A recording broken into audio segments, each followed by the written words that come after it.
Back up a little bit, man. We here, man. Shout out to the tribe, man. Shout out to everybody out there, man. Y'all know the vibes, man.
Peace to them tribes, man. Let's do it, man.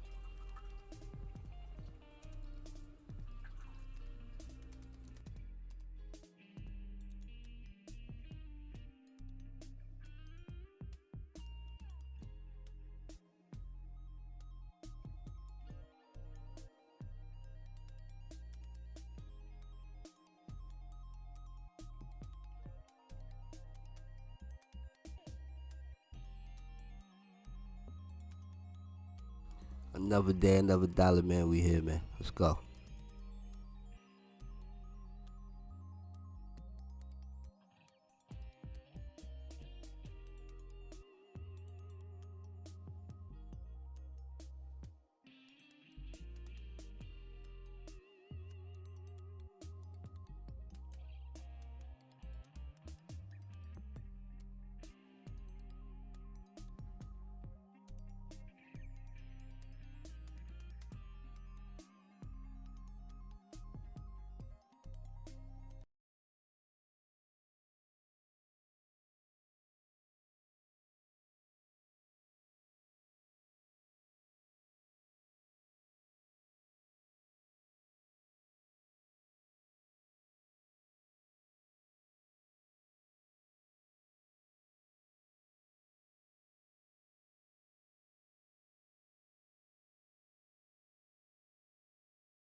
Bear with me, y'all. Still getting used to this software, but I'm gonna bring you the best. Y'all know what time it is, man.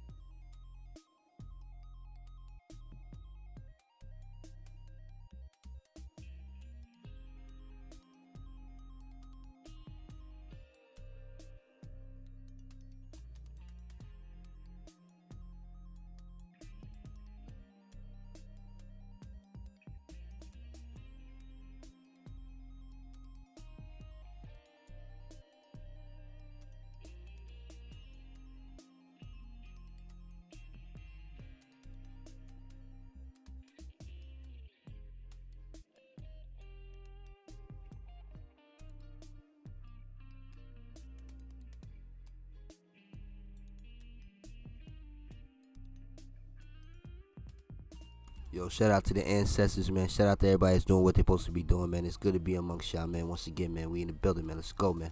Ah, ooga, ooga.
Glad to be here, man. Glad to be here. Glad to be here. We gonna get into it, man. Long time no see. Throw them tomahawks in the fucking sky, man.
Okay. We in here. We in here. Audio good. We good. Okay, we in here. Before we get started, man. What y'all smoking on? Let me know what y'all smoking on, man. Drop some info in the chat, man. How everybody doing? How the Indians, man? I really wanna goddamn. Y'all know I'm in North Carolina, stomping through this Indian territory, so I'm always researching and going in, trying to figure out, what's going on, trying to get an understanding of this history that's going on.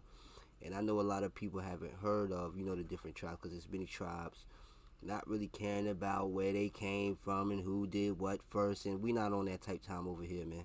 We on this type of time on some shit like, yo, what can we do to help uplift each other, yo? Like, fuck all the other irrelevant shit that really don't matter in the scheme of shit. You feel me? So, the Coharie Indian Tribe, man, who are they? I'm gonna give you a little history about them before we get into this vid. We gonna lock in, we gonna build.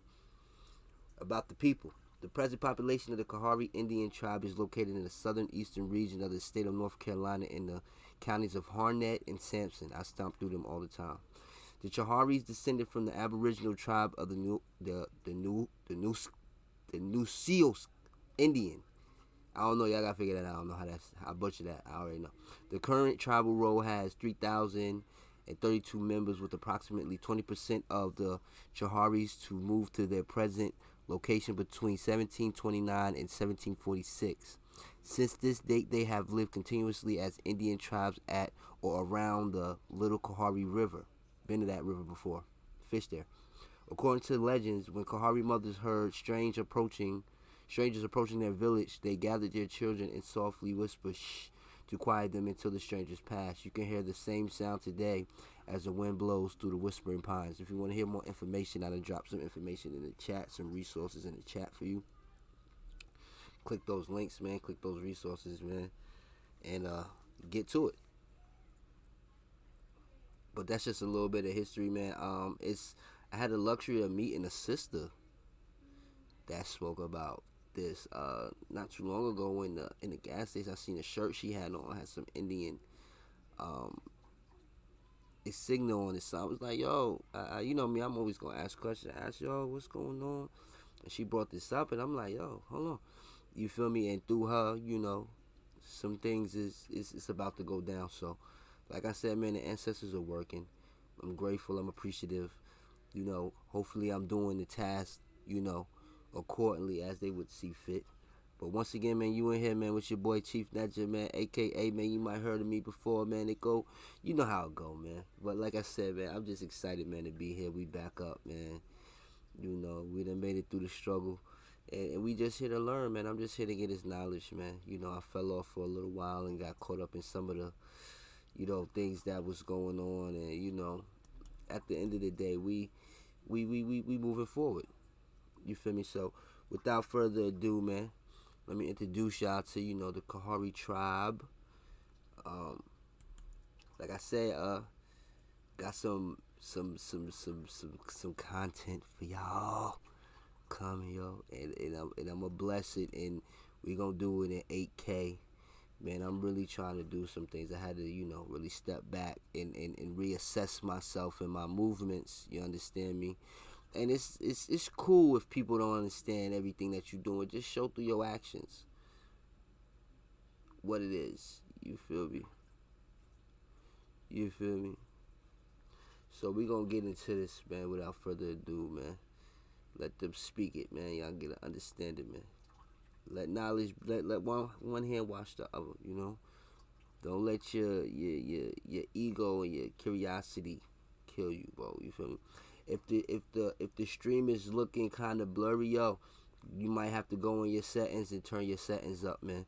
You feel me? Other than that, everything should be good. You feel me? But without further ado, man, salute to the hood, salute to the tribe, man. We here. Let's go. Let's do it.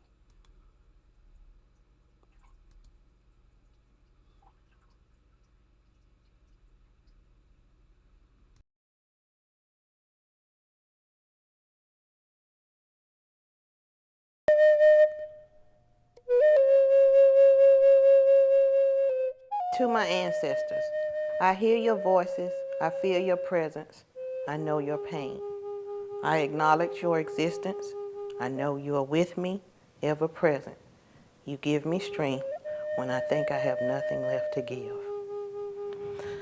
I will give your struggle a voice. I will make your sacrifices known. I will tell the world our story. You can tell by the voice, that's Your a sister. lives You will be can tell that. validated. Your cries will be heard. Your existence will have not been in vain. I am learning the lessons, walking the path, stepping in your footsteps.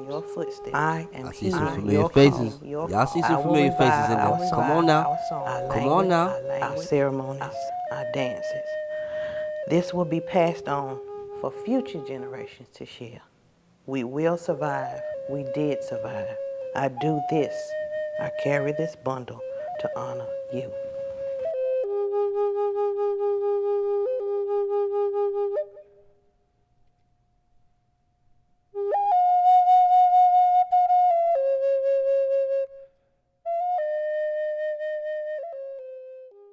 I'm Tony Hayes, Tribal Chairman of the Occaneechi-Saponi Tribe.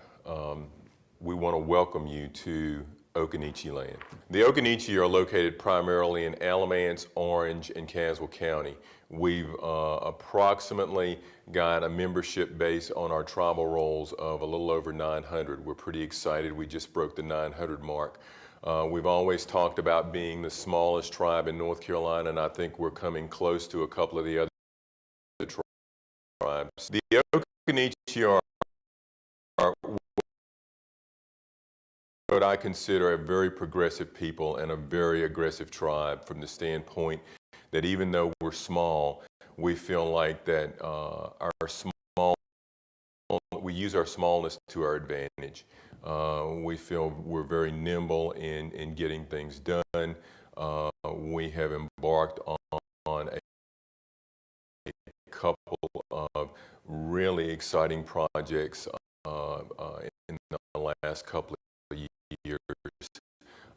We have relocated our tribal offices to much nicer facilities. We are working on our village project. We're looking to do some other things as far as working with our youth and continuing to try to perpetuate our culture.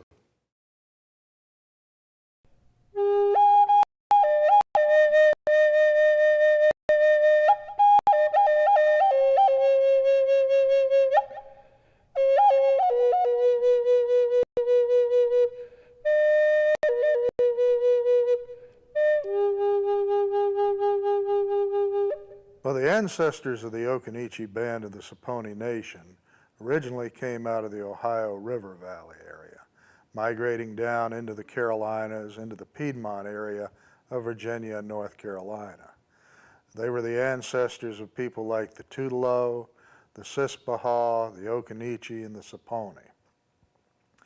The ancestors of our community in Alamance County today, settled in the Piedmont of Virginia, and over the years moved back and forth into what is North Carolina and Virginia.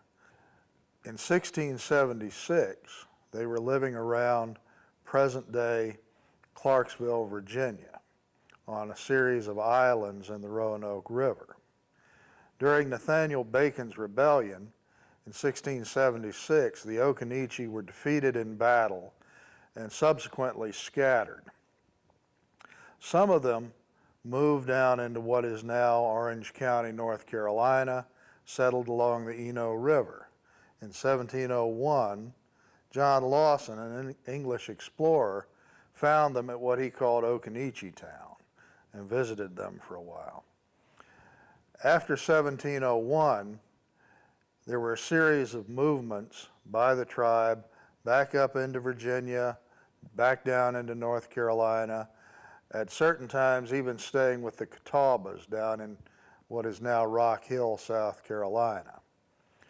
But by the mid-1700s, the Occaneechi were back in Southside Virginia and had settled at what was called Fort Christiana, Virginia. This was a trading fort run by the Virginia colony, the idea being that they would have all the Piedmont Indians settle around the fort. They would teach them English, convert them to Christianity, and use them as sort of a buffer between the Virginia colony and the, if you will, the wilder Indians further west, like the Cherokee. The fort was not economically viable and quickly went out of business by about 1715. Now, in the mid to late 1700s, the Occaneechi and their descendants began to assimilate and pick up European lifestyles. They were owning their land like their white neighbors. They were starting to speak English, live in English-style houses, and wear European clothing. In the late 1700s, they began to move back down the old trading path and settle in what is now northeastern Alamance County, in what came to be called the Little Texas community. The earliest families were families like the Jefferieses, the Whitmores, the Joneses, the Corns, the Haithcocks, and they would later be joined by other families coming down out of Virginia. The people quickly adopted the Baptist faith. Most of the people still are some flavor of Baptist even today. They began farming, founded churches like Martin's Chapel and Jeffrey's Cross. In 1984, the tribe formally organized, and today you have the Occaneechi Band of the Saponee Nation, which is the smallest of the 8 state-recognized tribes.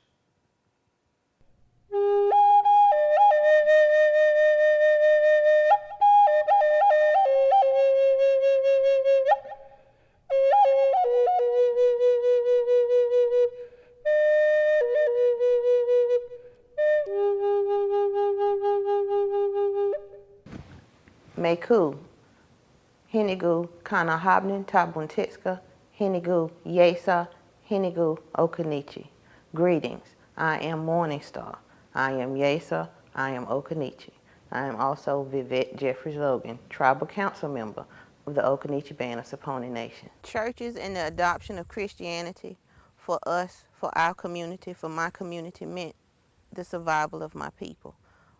I say that we hid in plain sight. We assimilated to a degree, and the adoption of Christianity and community churches was one of those measures of survival and hiding in plain sight. And it's where my people could gather in mass during the time that it was unlawful and unwise and dangerous for certain groups of people to gather together in mass. So you could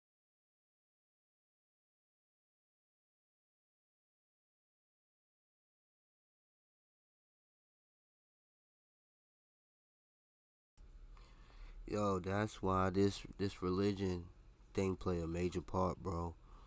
You feel me? Like, not only, it did have some psychological damages, I would say, when you contrast it to reality.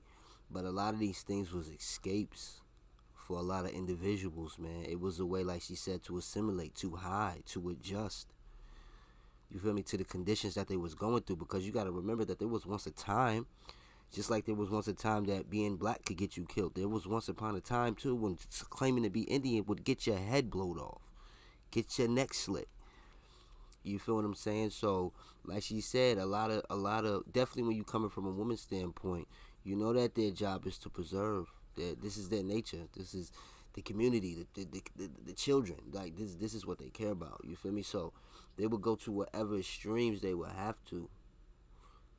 You know what I mean? In order to protect that, because they understood that's where the importance lied at, and that's where the importance lied at. We should be invested in the future. Niggas so we want to invest in ourselves. We should be investing in the future, which is the youth. But we be like, nah, we don't. And it's crazy because we complain about the youth, but who are they following, though? Like, the youth ain't following the youth, bro. Like, that's not how that shit cracks. It's other things that they look up to, and it's usually older, elderly individuals. You feel what I'm saying? But I'm gonna get back into it. But I just wanted to share that with you, like how religion, in a sense, had its pros and its cons to it, because everybody always got it. Oh, yo, fuck religion. Okay, I mean, in its essence, like, you don't really need it. You feel me? I don't really see the purpose for it other than what the sister is talking about, how they use that in order to hide, in order to protect themselves, in order to protect their lineage. You feel what I'm saying? So, religion played multiple parts, multiple roles in the things that's going on in society today, bro. So, bless the tribe. You already know. Let me start this back up, man.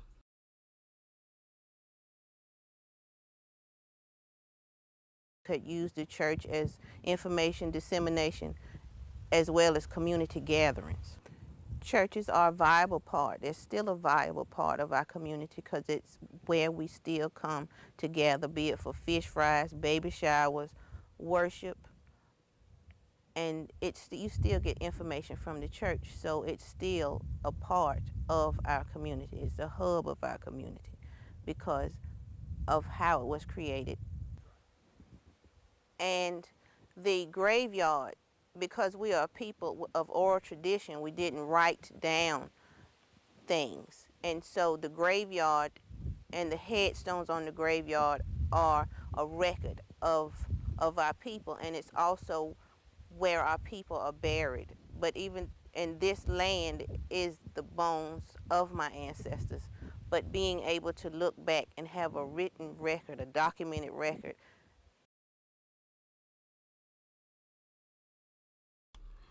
Again, too, I'm happy she brought that up, because I speak about how important the oral history or the oral tradition of individuals' history is, or lineage is, bro. You feel me? And what brought me to realize that we still lost is that debate that we just seen between Top Cats and Jabari, bro. Where we believe that DNA can tell us it's the end all tell all, and that couldn't be further than the truth.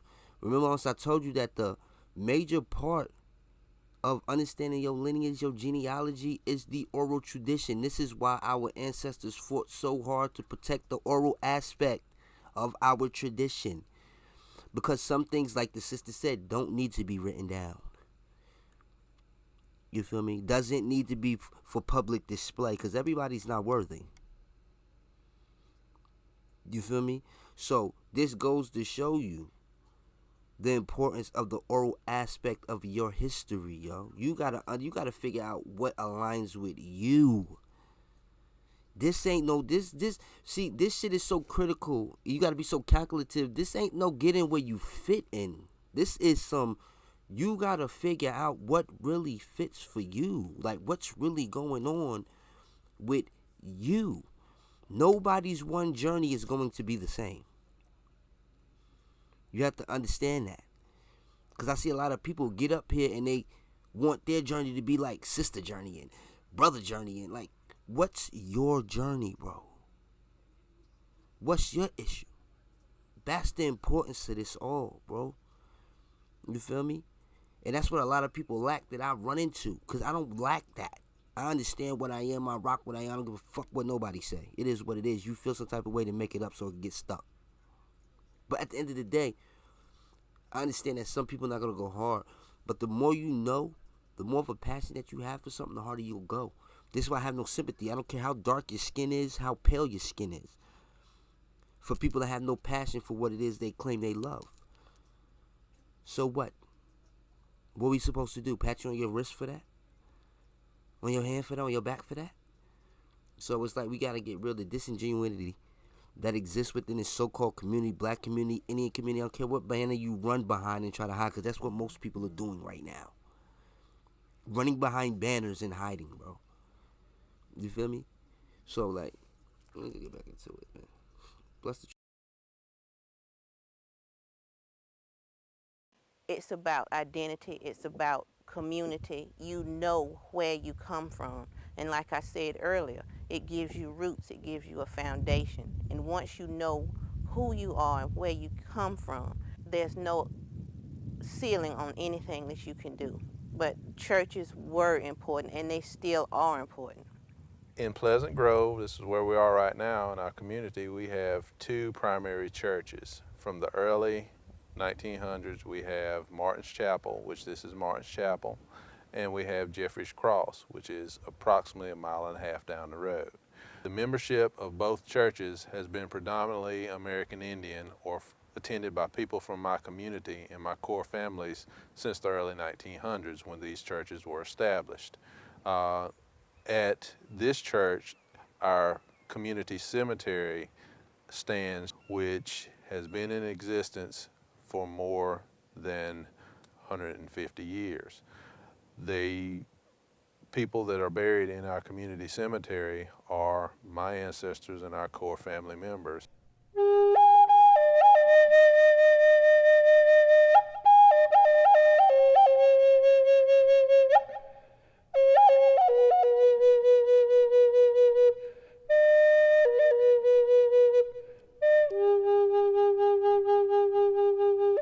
Our Homeland Preservation Project is our most ambitious project to date.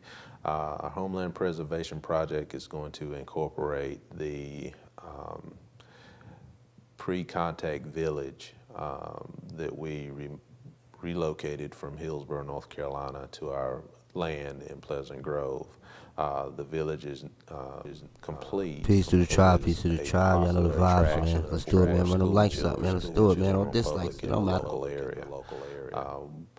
The second phase of the project is to reconstruct a series of farms. The first is a 1840s farm, and the second is a Depression era farm or sharecropper's farm, to show people the example of the evolution of farming throughout the community. The last phase of our project, Homeland Preservation Project, is a series of orchards, including that's the one thing I love about living in North Carolina, man, right now, man. It's just the history is so rich.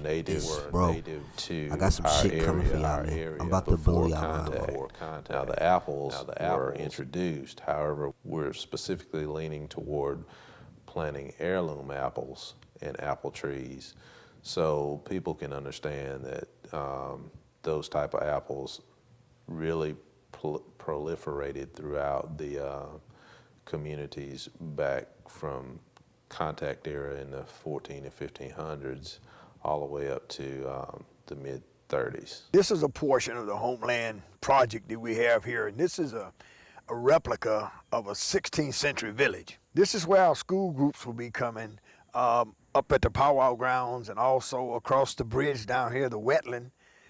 Now, in October, we'll have our school kids out here for school day, and they'll be all over the place. At school day, we have 5 or 6 stations.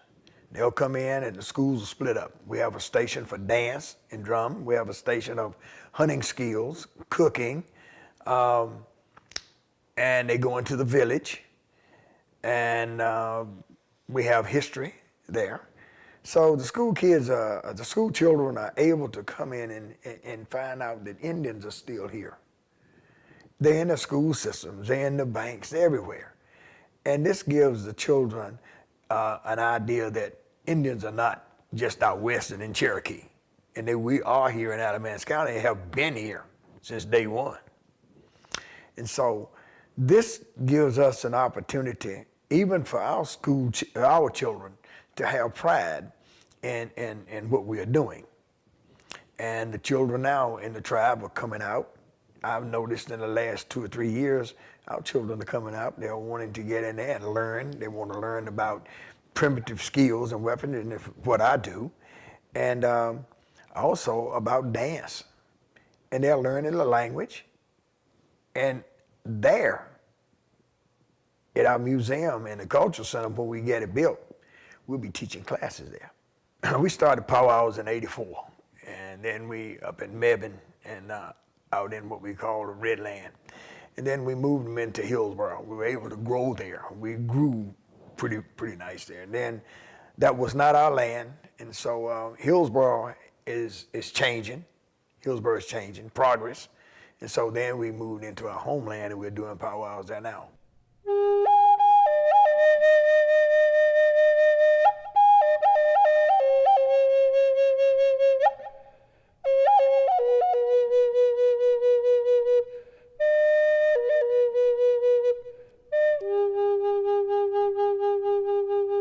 The tribal logo features a red-tailed hawk, which is common to our area, and an Indian in the water in a canoe, which represents our people on the Eno River. Our tribal logo has been copyrighted for the tribe and is now present on all of our official documents, and we're very proud to have had that donated to us by Mr. Joe Lyles.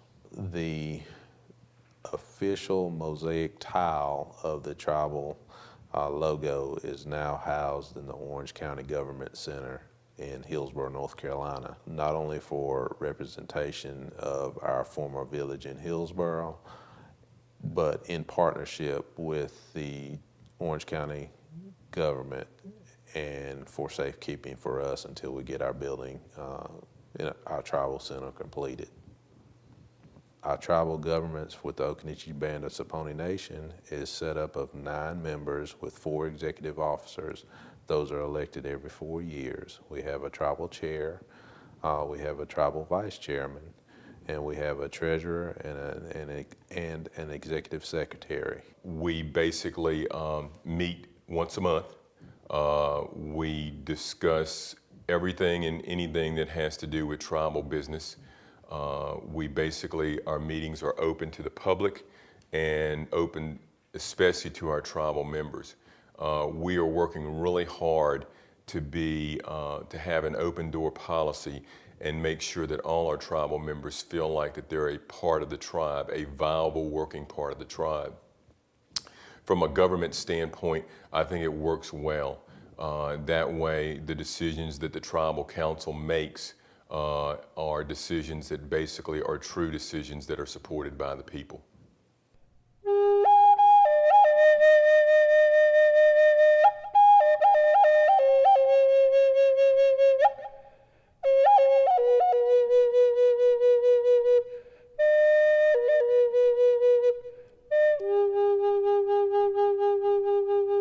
The Occaneechi Saponi have strong values. We have several strong core families, and we all have this huge kindred spirit. One of the things that I'm most proud of is that everybody seems to be working for a common goal for the good of the people. What it means for me to be Occaneechi is that I'm standing here as a testament to the survival and the sacrifices of my ancestors, and I stand here as a voice for the voiceless. They remain silent so that I would be here and be able to say that we did survive. And we are a circular-based people. We're community-based people, which means that whatever negatively or positively impacts me, negatively or positively impacts my community and vice versa. So that's what it means for us And if we all move forward, we all move forward together. And I'm cognizant of the fact that everything I do and say reflects upon my people. But the foundation that I stand on, and I was here during the recognition process and said that a piece of paper will not define who I am, but it did make a difference.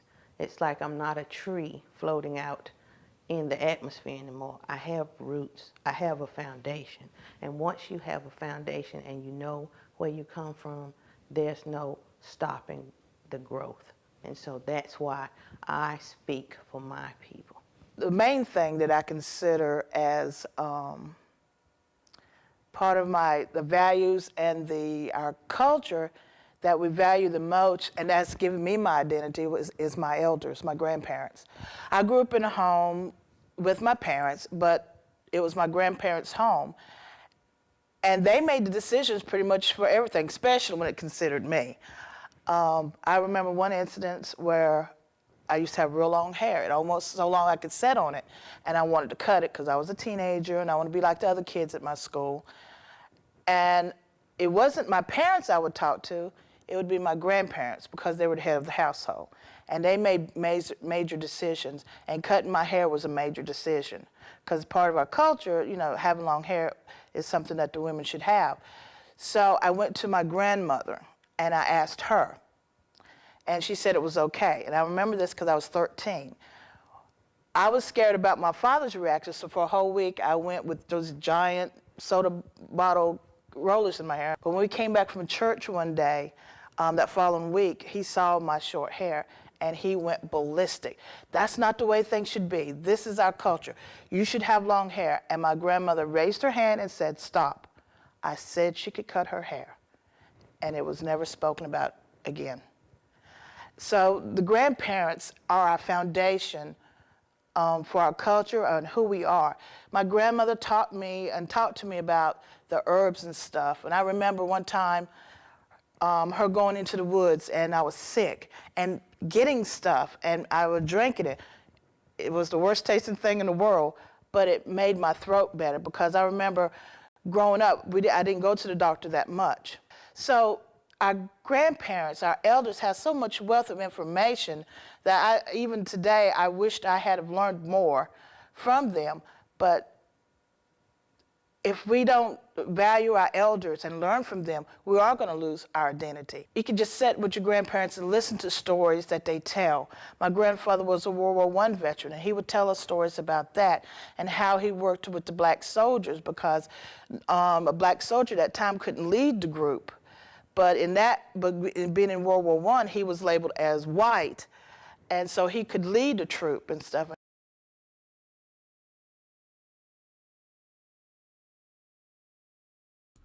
Yo, she said something very important, yo.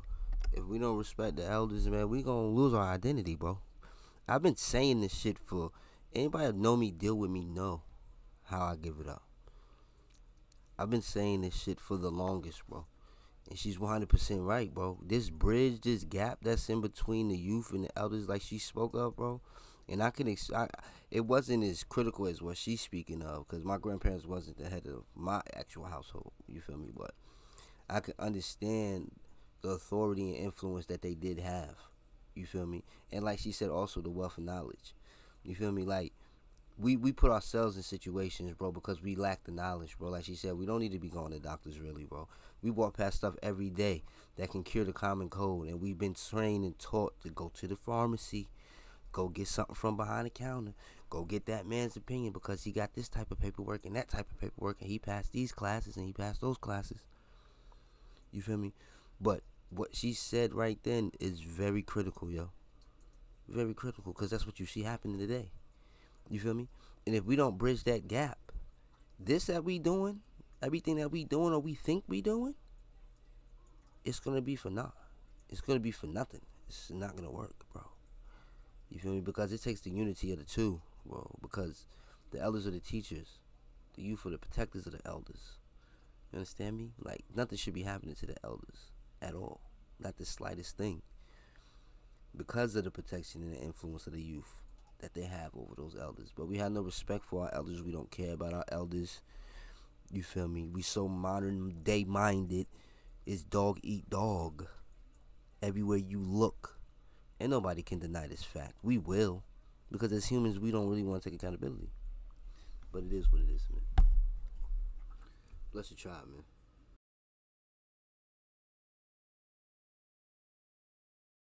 And how he would support them and got them out of the rain when they were told to stay out there, and the white soldiers was able to stay under cover.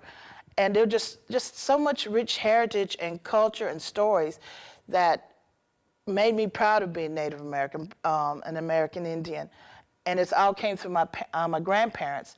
And then from my grandparents, my parents sort of added to that about their pride and their heritage. Because if I did not grow up in a home with my grandparents, I don't know if I would be the person I am today.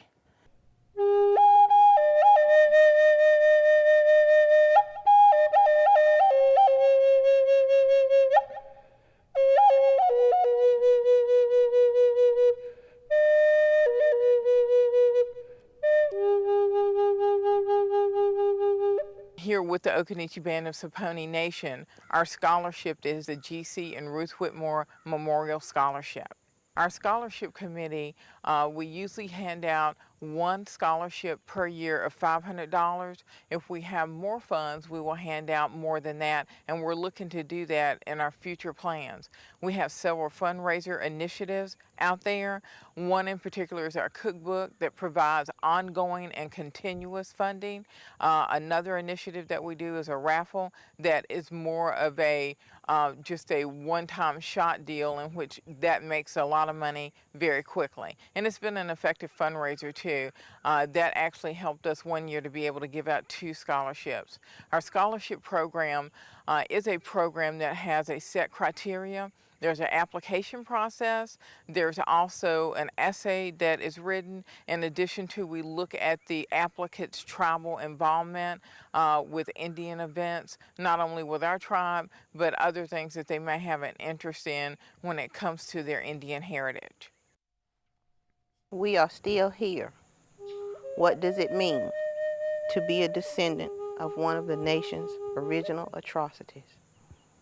To live with the legacy of your people's trauma, to watch its impact on the health and welfare of your people, to leave home and study in the isolation of mainstream culture, to be the only you somewhere, sometimes in lonely classrooms, to experience the invisibility of your history, to have your story interpreted by everyone else, to carry the pain and power of your people's story inside you, to celebrate your people's survival against all odds, to dance in silent defiance, to dance of celebration and triumph, knowing full well you weren't supposed to be here. Nanka ya yamuni iwaji say. Stay tall, sing, and dance. Aho.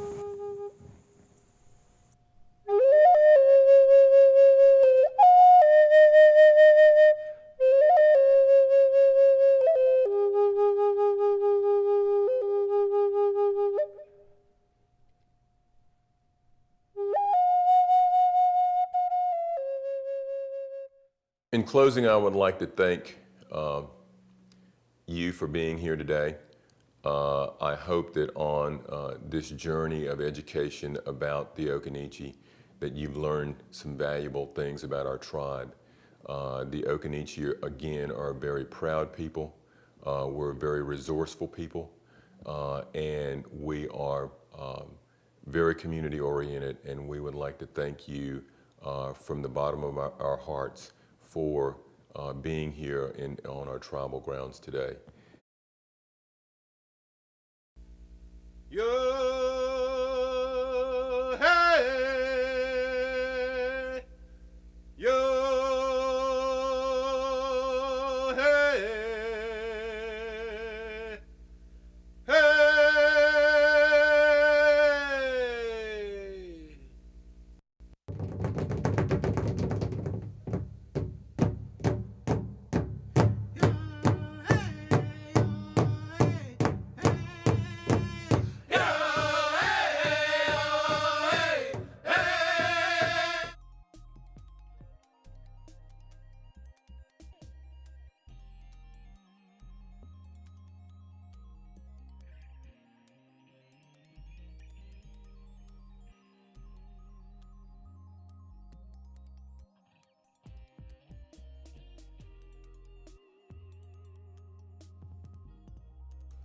So there you go. There you go. There you have it. A little history out here in North Carolina where we at, man. How we giving it up, and hopefully that helped you to understand what's going on. So yo, blessed be the tribe, man. Y'all know what time it is, man. You in here with the Hood Indian, man. Chief Legend, man. Stay tuned, stay strong, man. Stay tall, fly high. Y'all know the vibes, man. I appreciate everybody coming through, man. Like I said, we back to the knowledge, man. We gonna stay to the knowledge. We gonna get to it, man. Do what you gotta do, man, for you, your community, your loved ones, man. You feel me? Direct your ego where it need to go. Direct your pride. That's one thing that she talked about too that I wanted to touch on just a little. Pride is very important, bro. We lack the pride, bro. Pride is something very strong when directed in the proper manner, bro. You feel me? So it's a motivational tool. So with that being said, man, y'all already know what time it is, man. Love y'all, man. Peace be the motherfucking tribe, man.